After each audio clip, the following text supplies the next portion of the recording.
Good evening, everybody. Welcome to News Night. We're live from our studios at Kokomlimle in the crowd. The bulletin is also live on Love 99.5 FM in Kumasi and on over 30 affiliates across the country.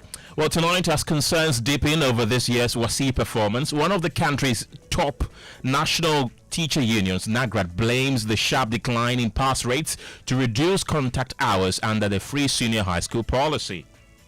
This intermittent breaking of school, going home and coming back, is affecting that what we call the learning regime.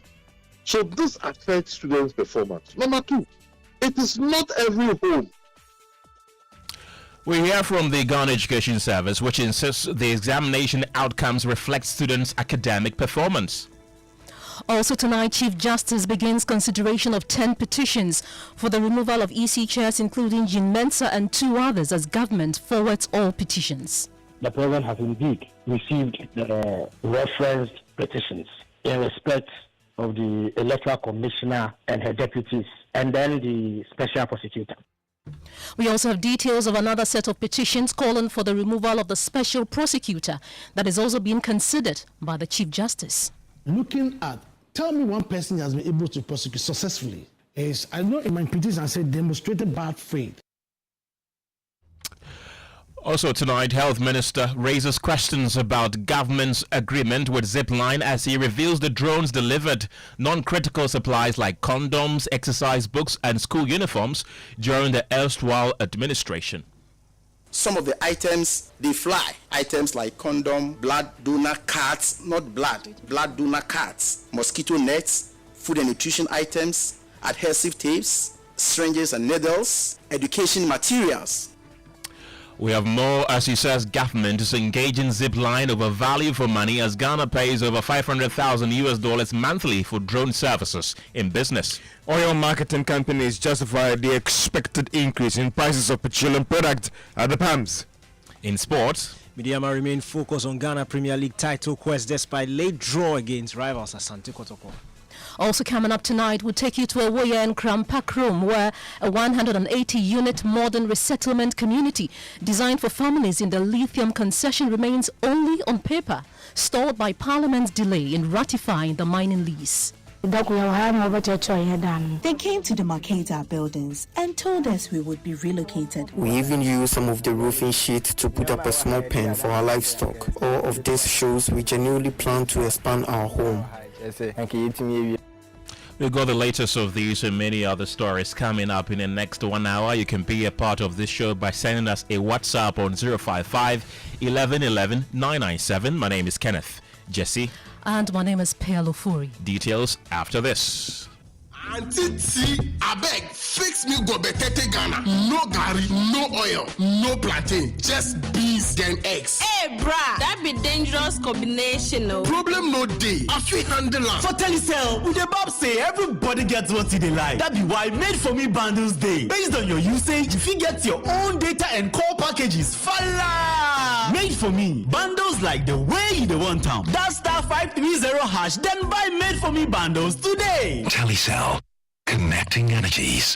From Lagos to London, from New York to Kingston, from Durban to Kolegono, everyone's coming to Ghana to taste the culture. On the 26th of December, Black Star Square becomes the heartbeat of the continent with Omale, Tiwa Savage, King Promise, Jackie, and more on stage. It's Taste the Culture, the Black Star Experience. Hashtag Taste the Culture is sponsored by Kivo, Boss Energies, and Goyle. Supported by New Gas, Soft Care, and GNBC. Visit www.tastetheculturegh.com for more details.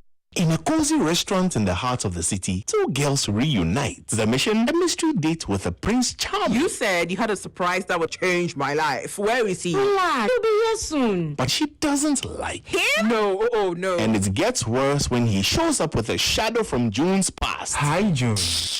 In partnership with Joy FM and the National Theatre, Roverman Productions present Order for Four and Clibber White Play. Do I look like a grandmother to you? Showing on the 28th, 29th and 30th of November and 5th, 6th and 7th of December at the National Theatre. Fridays at 7 p.m, Saturdays at 4 p.m. and 8 p.m, and Sundays at 1 p.m, 4 p.m. and 8 p.m. Rate 300 Ghana cedis. Buy tickets via the Cobra short code *365*535#. The Roverman app or the following outlets: Joy FM, Dantoman Shell, East Legon Shell, Airport Shell, and Community 11 Shell. Call 050-554-6010. Sponsors: Cobra, Gino Tomato Mix, M Notify, Roverman Productions. Be the difference.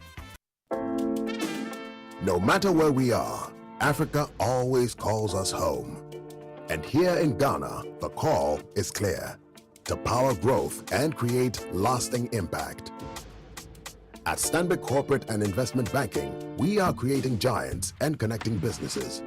From financing bold energy projects to enabling cleaner, reliable power for industries, we are fueling Ghana's transformation.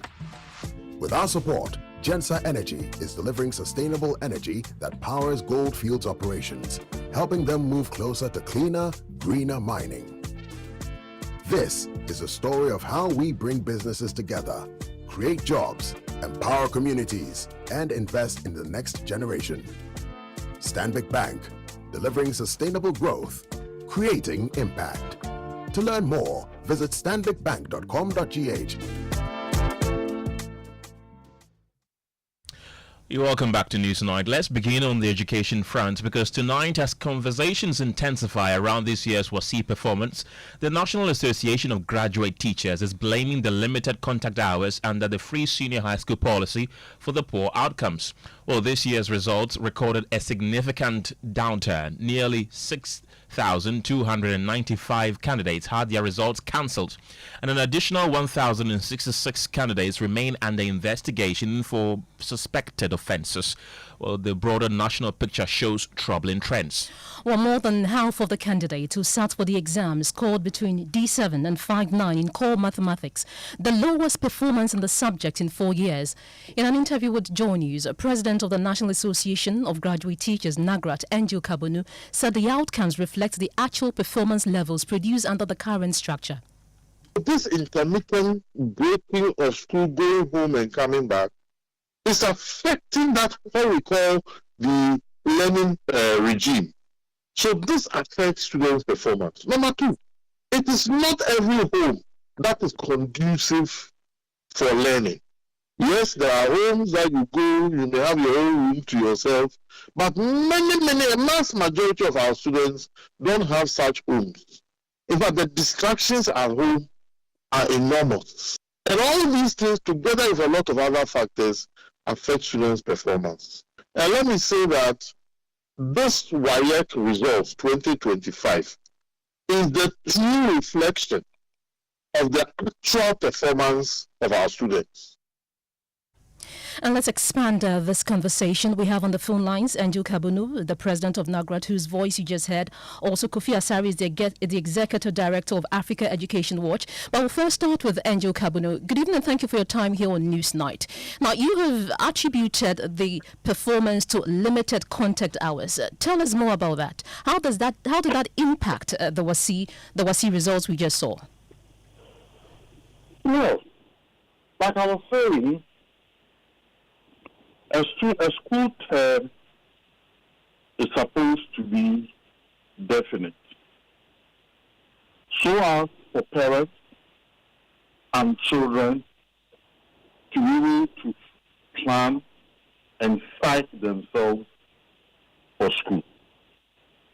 So when we have a definite timetable that says schools reopen in September and schools go down in December, the parent knows, the child knows, the teacher knows, the school knows that this is going to be our school term.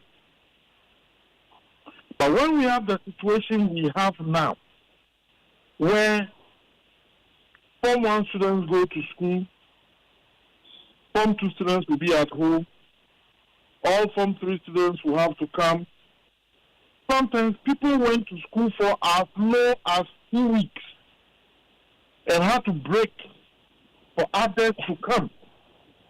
There's one thing, when students go home and return to school, they don't immediately get into the academic frame.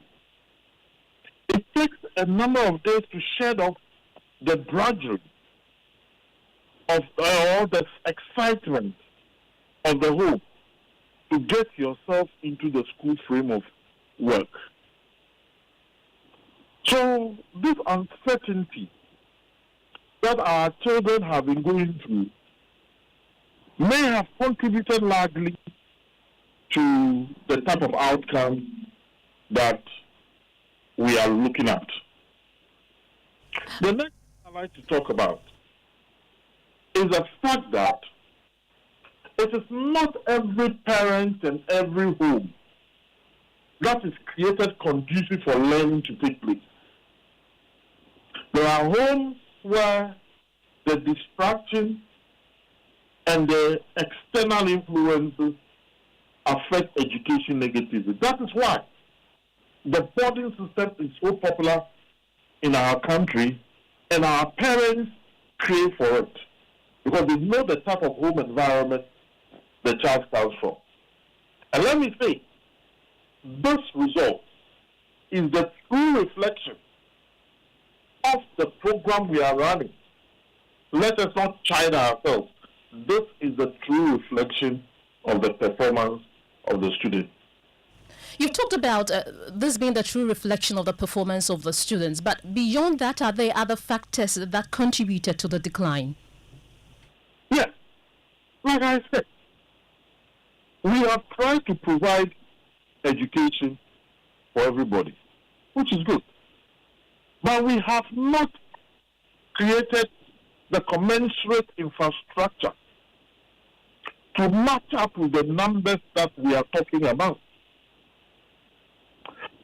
Again, the interesting thing about this country is that we have some 18 or so schools that every parent or child wants to send his or her child to.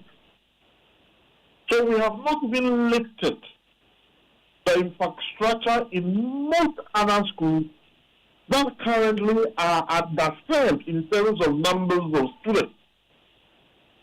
If we want to talk about number of secondary schools, we have enough secondary schools in this country to accommodate comfortably all our children if our children are equitably distributed. But because of this preference, so the preferred schools have gotten choked. The despised schools are in need of students. The environment is not exciting. Children are not motivated to learn. And where the environment is such that we have the children who may be motivated to learn, we have overcrowding. We need to take steps to equitably distribute students in school by providing the needed infrastructure. Then we should stop this grade A, category B, category C thing that we are doing. It's a reflection of our innate approach to providing resources to all schools equally. And Mr. Krampakrom, my final question to you will be, the GES has released a statement, and in that statement it says that it will fully transition to the international WASSCE that is written by West African member countries in May-June 2026. I'm just asking your thoughts on that. You think it's the right way to go?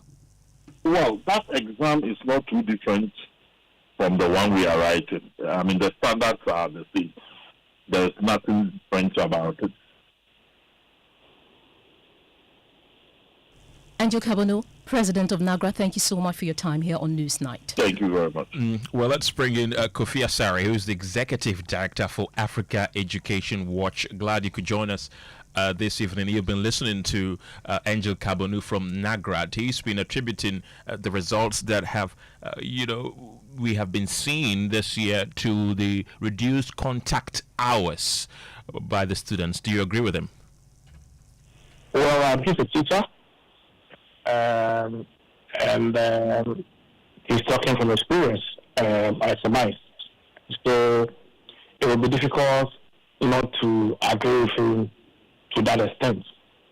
But it is also important to avert our minds to the fact that poor preparation could have occasioned this result. Poor preparation in the sense that you get a feeling that in many schools, especially the least endowed schools, people were not adequately prepared, especially for maths. And this is not a general failure. These are two subject-specific dips, which are very, very concerning. And that's why I'm saying that it's lack of poor preparation towards these subjects. But for now, we can only wait for the Chief Examiner's report, which should be out by the end of the month.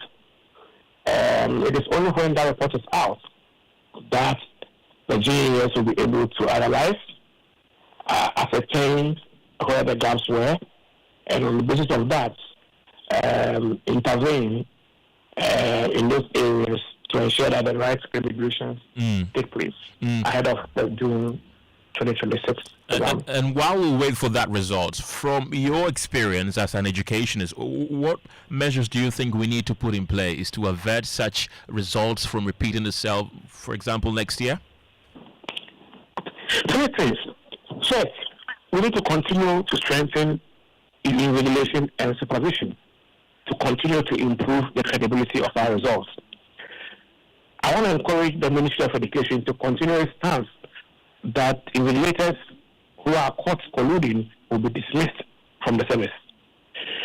Second, I want to encourage the GES to continue to hold masters to account for examination malpractice that occurs in their schools.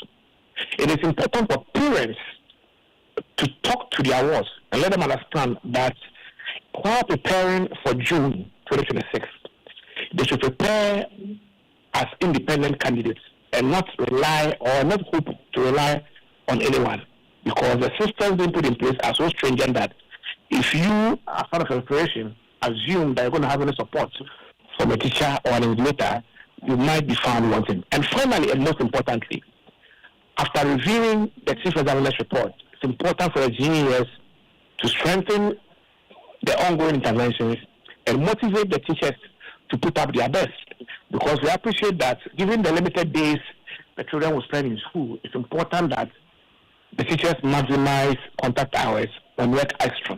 So motivation for me is very, very important. Okay, Kofi Asare, thank you very much. That's the Executive Director for Africa Education Watch. Well, some of the candidates have been speaking to Joy News, and they say that although they prepared adequately for the exams, the questions were beyond their expectations. With the social studies, the thing was that was our first written paper, so there was some kind of tension and pressure when we were about to write it. Core maths was difficult, I won't lie. We have been solving past questions, but still, the core maths, I haven't even seen it before. So nobody really thought that like core maths questions would turn out that way in this WASSCE that we wrote. So the way we were actually taught was to be strategic in how to solving, diagram questions, how to be solving word problem questions and all that. So we didn't really bang much of our effort and hopes on how word problem per se, because if I'm to remember correctly, the comments that we wrote from question 1 to question 5 was all word problem. The topics we were given by WASSCE to study for the exam, when the day for the exam arrived and we sat for the exam, none of the the topics we were given appeared on the question paper. The WASSCE 2025 was quite interesting and shocking. Shocking in a way that a subject like maths per se, how we the students wrote the exams is not how we have seen the results. Because although the maths were difficult, but we the students did something. We wrote something per se. But when the results came, most students got F9, and E8. Well, earlier on the Super Morning Show, Head of Public Affairs at WAEC, John Kapi, said that the Chief Examiner identified 7 persistent weaknesses across core areas of the syllabus, which he believes significantly affected national outcomes. Obviously, these are not topics that are outside the syllabus, and they're not outside the test blueprint. So, from the general comment that was made, the Chief Examiner reported that the standard of the paper compared favorably with that of the previous years. For purposes of emphasis, can you repeat the 7 weaknesses that the Chief Examiner identified? So 1, representing mathematical information in a diagram. 2, solving global mathematics-related problems. 3, constructing cumulative frequency table from given data distribution. 4, making deductions from real-life problems. 5, solving application problems in simple interest. 6, translating word problems into mathematical expressions. And 7, interpreting of results from cumulative frequency curves. Right, so Pearl, that's John Kapi there. It's quite interesting how, when I heard the results, especially the social studies of 1 in 4 failing social studies, because back in the day It was easier. You for you. You didn't really have to study for social studies. Well, some have to study. Interesting.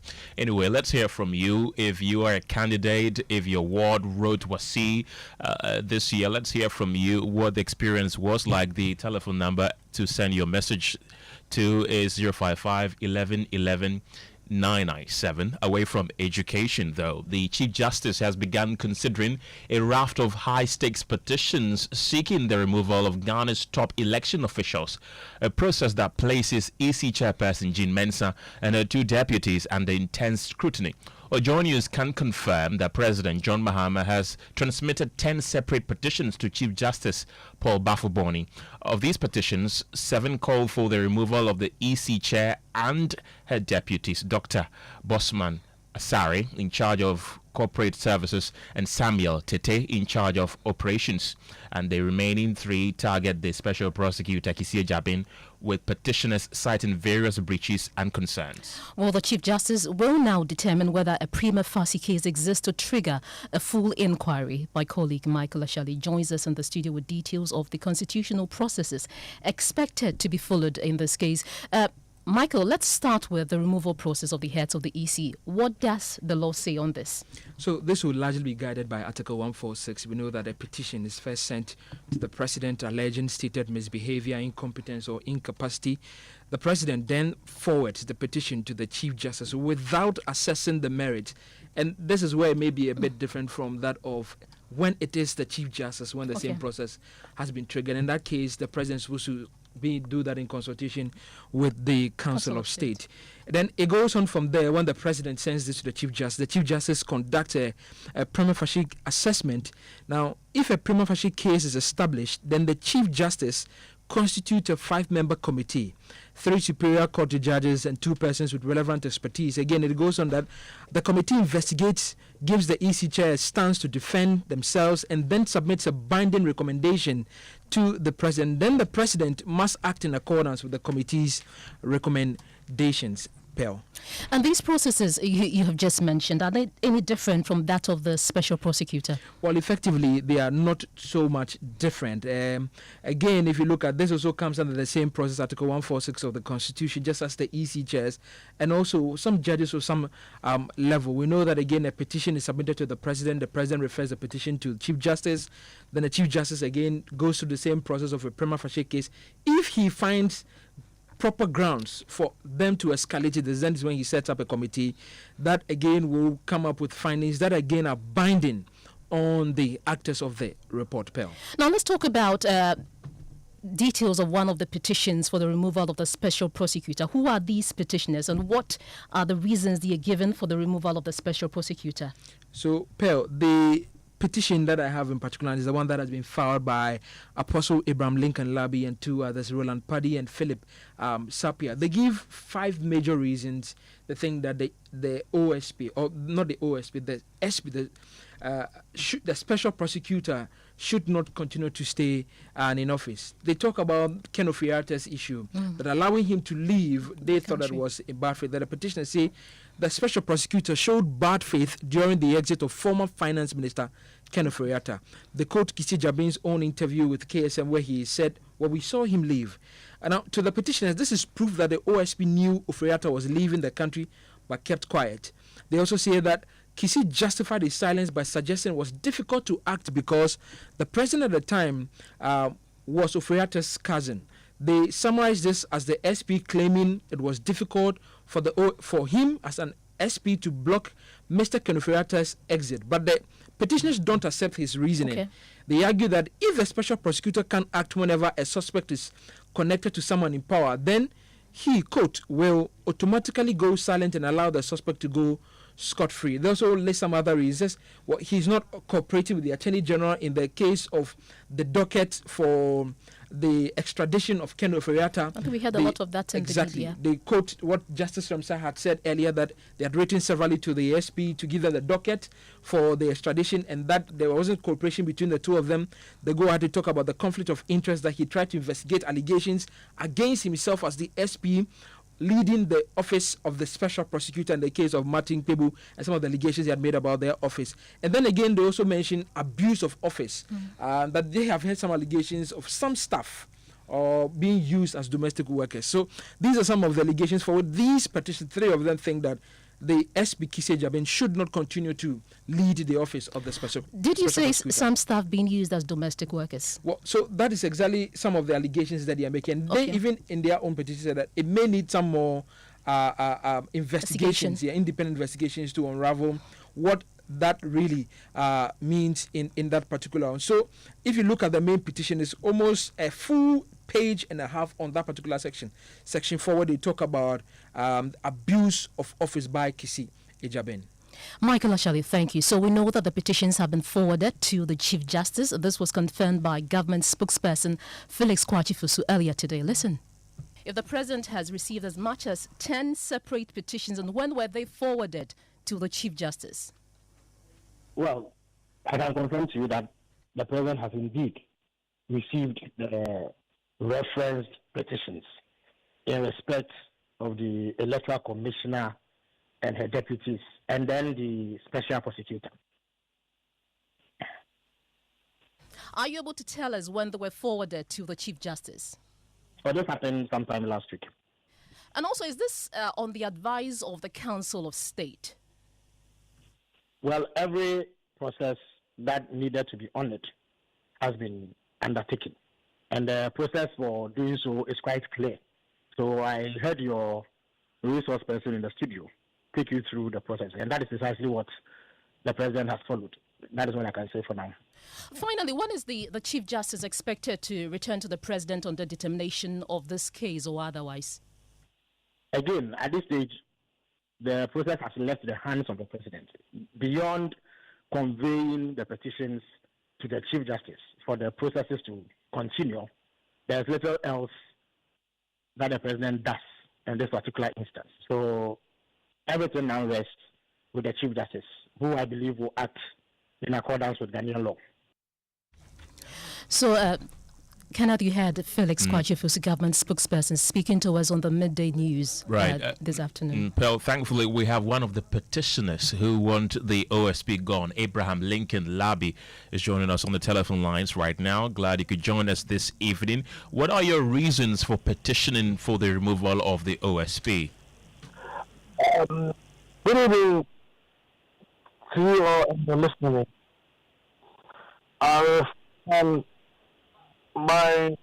My petition, for one, is for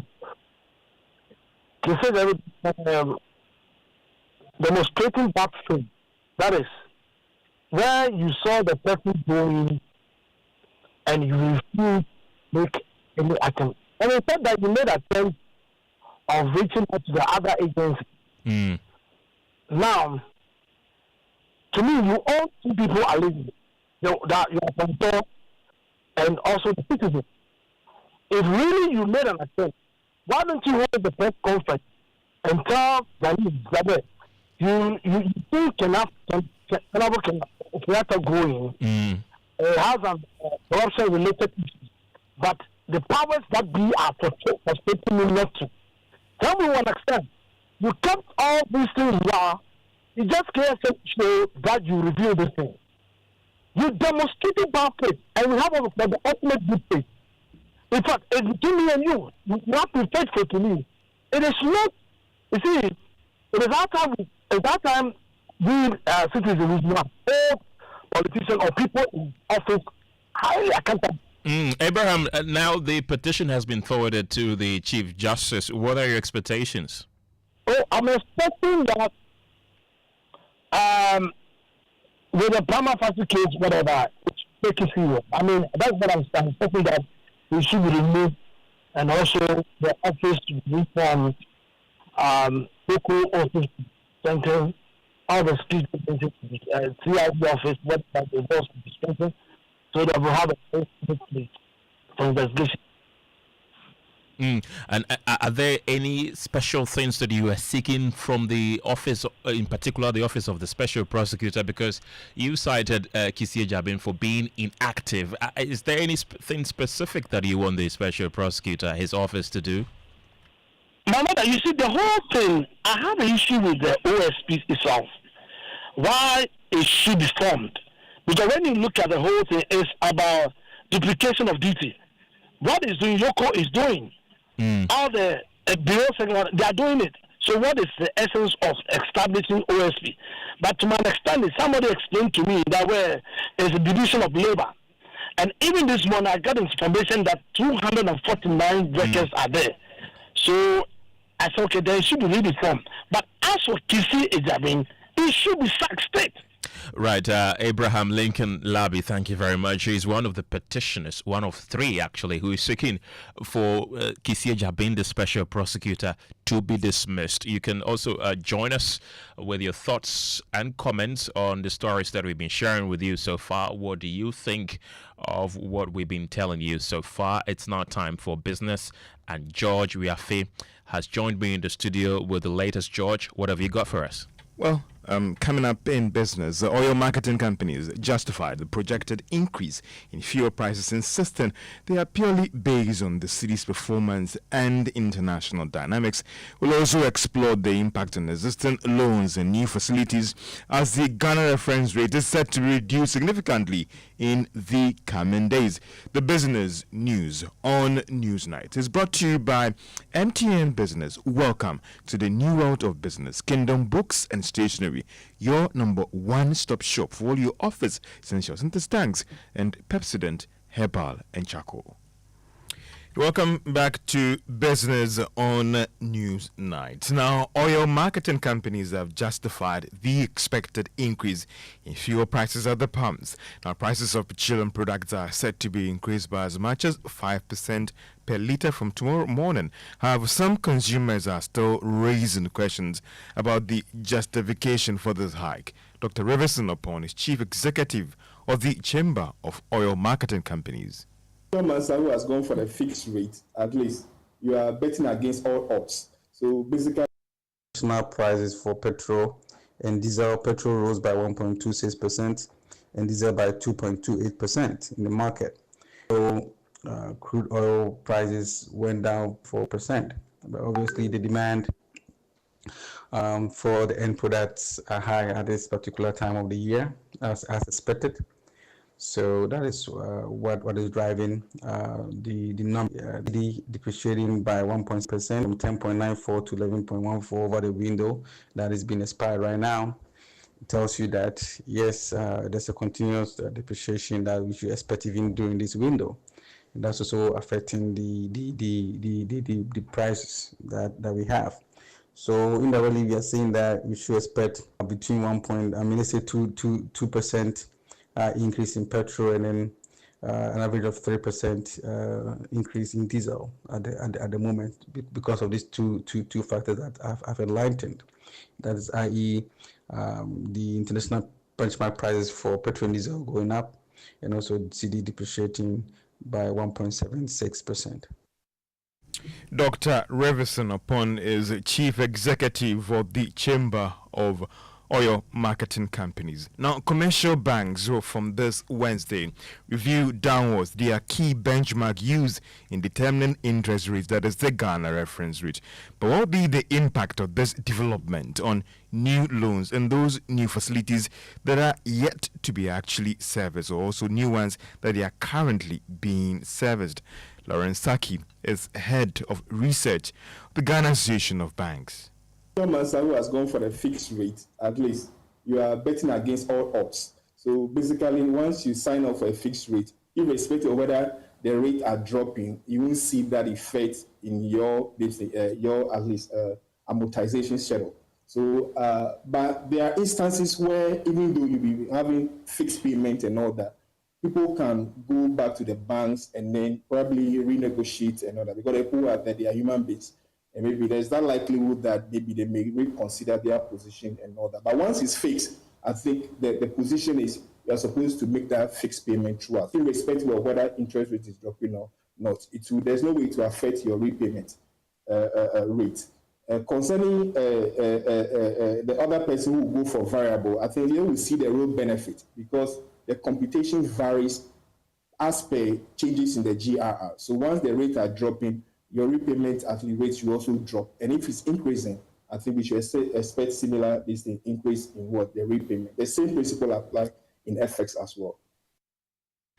And that is Lawrence Saki. He is head of research at the Ghana Association of Banks, explaining how the review in the Ghana reference rate will affect existing loans as well as new facilities. Now, businesses have described as prudent decision by the Bank of Ghana to cut its key lending rate to commercial banks. The central bank last week cut the policy rate by some 3.5%. Magbedua Boaji is chief executive of the Ghana National Chamber of Commerce and Industry. Well, obviously, it didn't come as a surprise to me, because looking at the dynamics and the environment, we had predicted at least 3.5%. So that was our minimum. Just scan around the variables. Inflation, I mean, it's gone down. The disinflation process that we started has been very positive. It's gone down significantly. As you said, now we are doing 8%. And then we are hoping, I mean, from projections, we will do about 6%. If you look at the difference between inflation and the then 21.5%, it was about 13% for the real interest rate, which was very high. And that is supposed to even drive investment, drive people bringing in money. That money was not coming. Secondly, if you look at even now, the 8% and the 18%, you have a real interest rate of about 10%, which is still very high. At that time that the policy rate was 21.5, we were told that banks were giving facility below the policy rate, which of course shouldn't happen.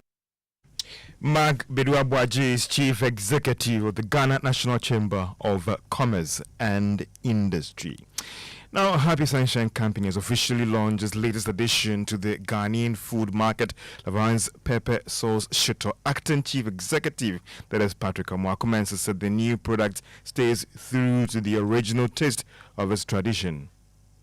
Happy Sunshine has been in our market space for almost 12 years, with the success story of Lavon's tomato mix, Hondi tomato mix, Tam Tam tomato mix. We thought it needful that Shito being our daily necessity, especially when it comes to our schools, we went to the boardroom and thought of bringing something very authentic. With this, we all know it's just like Mama made it, just like whatever we do in our household. It's pure, natural, and authentic. We have shrimps, that is protein. We have fish. We have natural chili pepper, and these are all essential ingredients that is helpful for the body.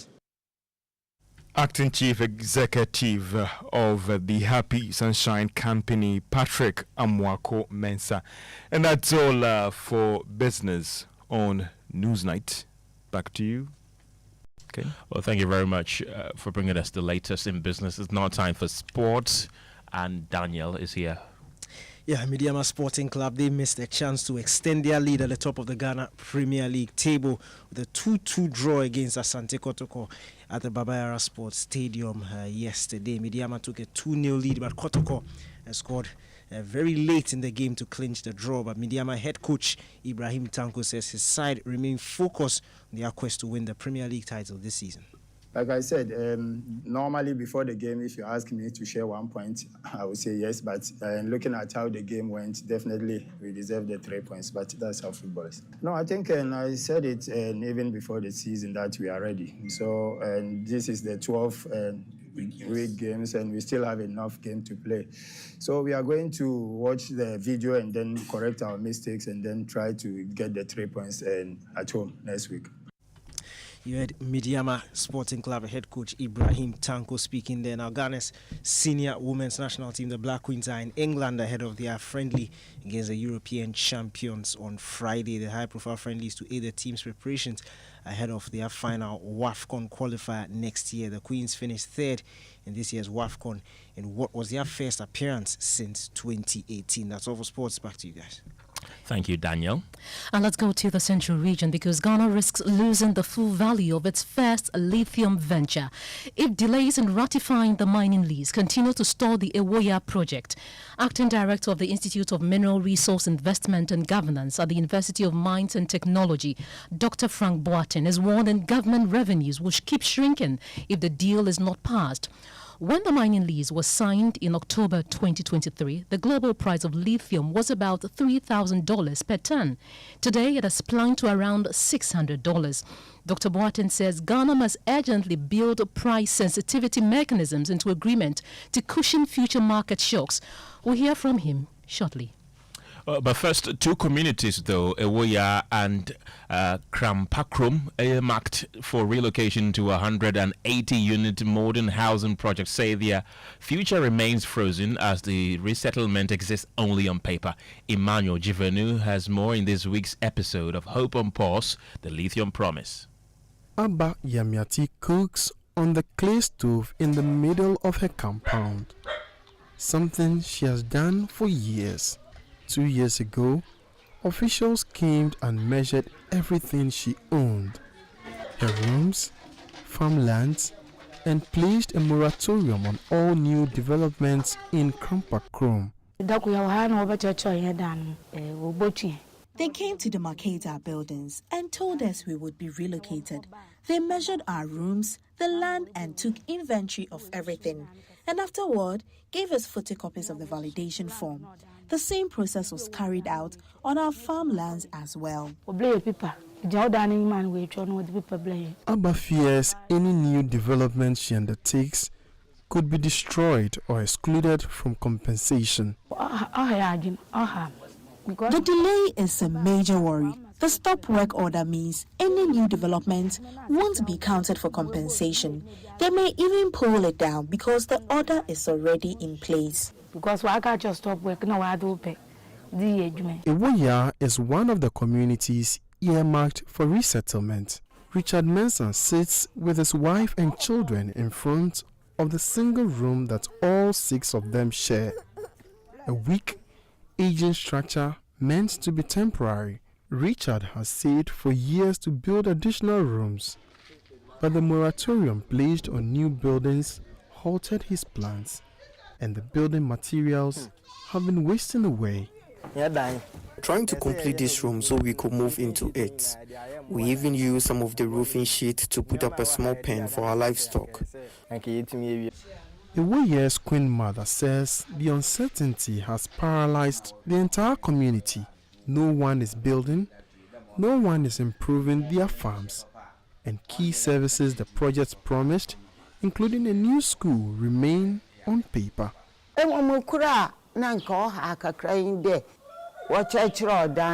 Honestly, we have been waiting for the relocation, but nothing has happened.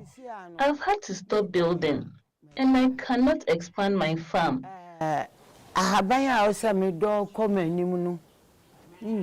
It's very worrying. We are pleading with the government to ratify the mining projects so we can move forward.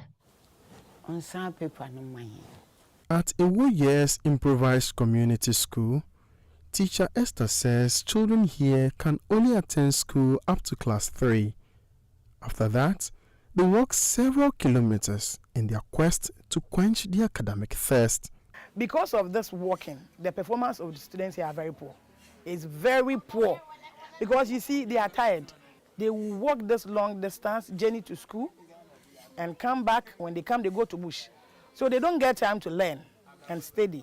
So their performance is very low. But if they've gotten the infrastructure here, they are being taught here, they close maybe 2:30 or 3, they have enough rest, do their homeworks and do reading, their performance will be up. Meanwhile, the resettlement plan meant to move Ewoyaa and Krampakrom into a modern community has been fully designed and approved, but cannot begin. The new township covers 29.5 hectares with 180 housing plots, a preschool, a market and a commercial center, a health facility zone, a sports field, a chief's palace and place of worship, light industrial area, surfaced and unsurfaced internal roads.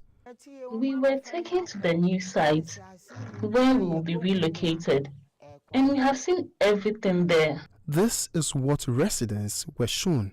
This was what they were prepared for. But the entire plan depends on Parliament ratifying the mining lease. We took advantage of, at the time, the high lithium prices of 3,000 to, for example, move beyond the... For residents like Abba, these national debates feel distant. What she lives every day is the paralysis. If the lithium mining is truly going to happen, they should hurry up. Once we are relocated, we can start rebuilding our lives. 2 years after being told not to cultivate new farmlands, not to build, and not to improve their homes, the people of Ewoyaa and Krampakrom remain stuck between relocation and reality. A modern township has been designed for them, but they cannot see it. Their current communities cannot progress, and until Parliament makes a decision on the Ewoyaa lithium project, their lives remain paused. Emmanuel Jivanu, Joy News, Central Region. And let's now listen to Dr. Frank Boateng, who's calling for the urgent ratification of the Ewoyaa lithium deal. The more we sit down and wait, we are losing out on the market. We are losing out on, cashing out from these minerals.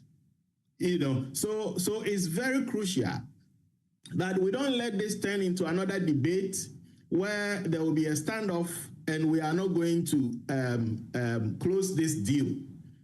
I feel there are certain things we can look at. I mean, price sensitivities can be plugged in. If tomorrow prices change, we can come back to the table and look at the royalty deals as well. And let's bring you more stories tonight, because in the heart of Buankron, an ancient mango tree has become the most important teacher and the most fragile classroom. Its branches offer shade but no shelter from a harsh reality. This community's only school is collapsing. For nearly 200 young children, their first lessons in life and learning are happening not within the safe walls of a classroom, but under this tree as their actual school building crumbles just feet away, a silent symbol of years of neglect and broken promises. Anas Sabit has more in the following report. This ancient mango tree, a symbol of life and abundance in Buankron, has become an unlikely hero, but is a hero born of desperation. This right here, KG1 through to primary 3, nearly the entire lower primary structure, hold their lessons right here, day in, day out. Why? Because this dilapidated 2-unit block built by the community several years back is dying. Years of rain damage, neglect, and frustrated police have left it structurally unsound, too dangerous to enter. Nana Omono Asamoah Chipafo is the Odikru of this community. When